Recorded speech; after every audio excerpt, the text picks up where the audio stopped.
ನಮಸ್ಕಾರ ವೀಕ್ಷಕರೇ, ಮಹಾಯುದ್ಧ ನ್ಯೂಸ್ಗೆ ಸ್ವಾಗತ.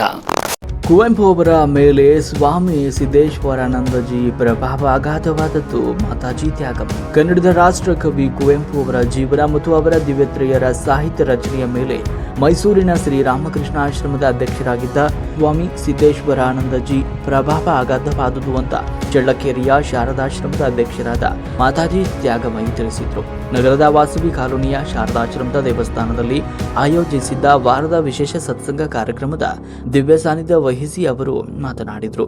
ಸ್ವಾಮಿ ರಂಗನಾಥಾನಂದಜಿ ಅವರ ಸ್ಮೃತಿಗಳು ಹಾಗೂ ಮಹಾತೀರ್ಥಗಳಲ್ಲಿ ಮಹಾಮಾತಿ ಎಂಬ ವಿಷಯವಾಗಿ ಪ್ರವಚನವನ್ನ ನೀಡಿದರು.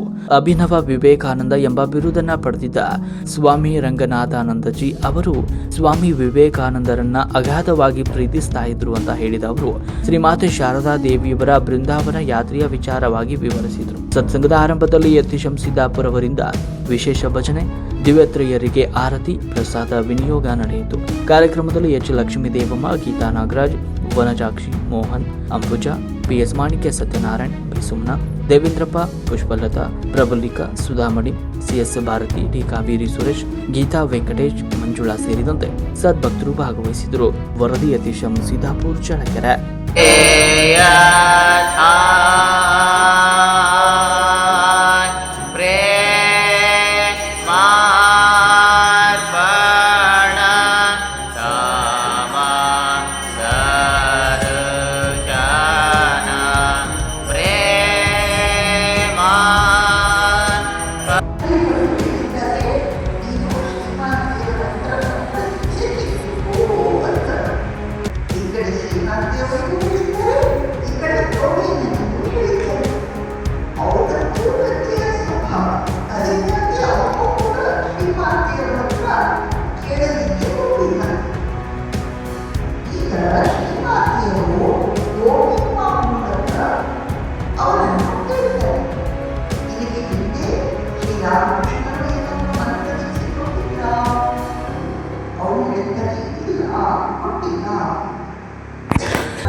ಒಂದು ದಿನವನ್ನು ತೀರ್ಮಾನಿಸಿದರೆ ಅವತ್ತಿನ ದಿನ ಶ್ರೀಮಾತೆಯವರು ಬಹಳ ವಿಶೇಷ ಭಾವದಿಂದ ಕೂಡಿ ಪೂಜೆಯನ್ನು ಮಾಡಿದರೆ ಪೂಜೆ ಮುಗಿದ ಮೇಲೆ ಯೋಗಿಯನ್ನು ಧರಿಸಲಾಗುತ್ತೆ. ಸಾಮಾನ್ಯವಾಗಿ ಗುರು ಮಂತ್ರವನ್ನು ಬಹಳ ಉತ್ತಮವಾಗಿ ಶಿಷ್ಯನಿಗೆ ಹೇಳ್ತಾನೆ. ಅದನ್ನು ಇನ್ನೊಂದು ಕೇಳಿಸಿಕೊಳ್ಳಬಾರದು. ಅದರ ಶ್ರೀಮಾತೆಯವರು ಭಾವಾವಸ್ಥೆಯಲ್ಲಿದ್ದು ಆದ್ದರಿಂದ ಶ್ರೀಮಾತೆಯವರು ಮಂತ್ರವನ್ನು ಎಷ್ಟು ಜೋರಾಗಿ ಯೋಗಿಯ ಹತ್ರ ಹೇಳಿದ್ರು ಅಂದರೆ ಅದು ಪಕ್ಕದ ಕೋಣೆಯಲ್ಲಿದ್ದ ಯೋಗಿ ಮಾಡಿ ಆ ಮಂತ್ರ ಕೇಳಿಸುತ್ತೆ. ಆದರೆ ಅವರಿಗೆ ಯಾರು ಹೇಳಲ್ಲ.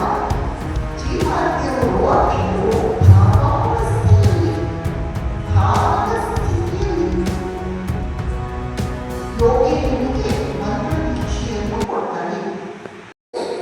ಅವರಿಗೆ ಸ್ವಾಮಿ ವಿವೇಕಾನಂದರ ಅತ್ಯಂತ ಸ್ಫೂರ್ತಿದಾಯಕವಾದ ಕಥೆಗಳನ್ನು ಘಟನೆಗಳನ್ನು ವಿವರಿಸಿ ಬೇಕಾಯಿತು. ಜೊತೆಯಲ್ಲಿ ಈ 10-12 ಮಂಗಳೂರು ರಾಮಕೃಷ್ಣ ಬರ್ತಾ ಇದ್ರಲ್ಲ, ಅವರು ಮತ್ತು ಸ್ವಾಮಿ ರಂಗನಾಥಾನಂದಜಿಯವರು ಸೇರಿಕೊಂಡು ಅಲ್ಲೇ ಆಶ್ರಮದ ಕ್ಯಾಂಪಸ್ಸಲ್ಲೇ ಒಂದು ಕೇಂದ್ರ ಅಂದರೆ ಜಿಮ್ನಾಸಿಯಂ ಮಾಡಲಿಕ್ಕೆ, ಎಕ್ಸಸೈಸ್ ಮಾಡಲಿಕ್ಕೆ ಕೆಲವು ಬಾಂಬುಗಳನ್ನೆಲ್ಲ ಬಾಂಬು ಅವನ್ನೆಲ್ಲ ಸೇರಿಸಿ ವಾಲಿಬಾಲ್ ಆಗ್ತಾ ಇರುತ್ತೆ. ಸ್ವಾಮೀಜಿಯವರು 85-86 ವರ್ಷ ಇದ್ದರೂ ವಾಲಿಬಾಲ್ ಆಗ್ತಾ ಇದ್ರು. ಅಷ್ಟು ಅವರಿಗೆ ಆಟದಲ್ಲಿ ಉತ್ಸಾಹ ಇರುತ್ತೆ.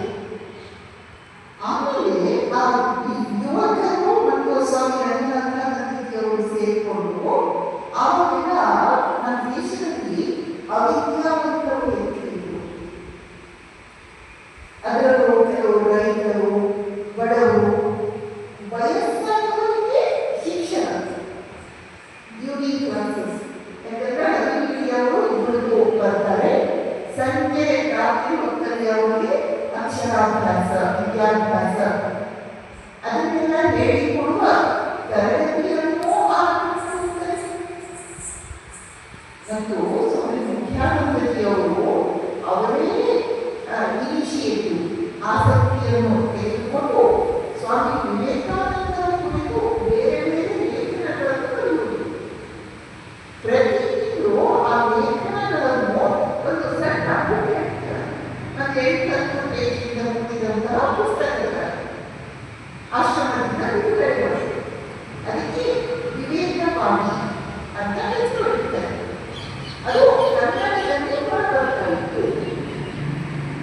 ಸ್ವಾಮಿ ರಂಗನಾಥಾನಂದಜಿಯವರು ಈ 10 ಯುವಕರನ್ನೆಲ್ಲ ಕರೆದುಕೊಂಡು ನಡುವ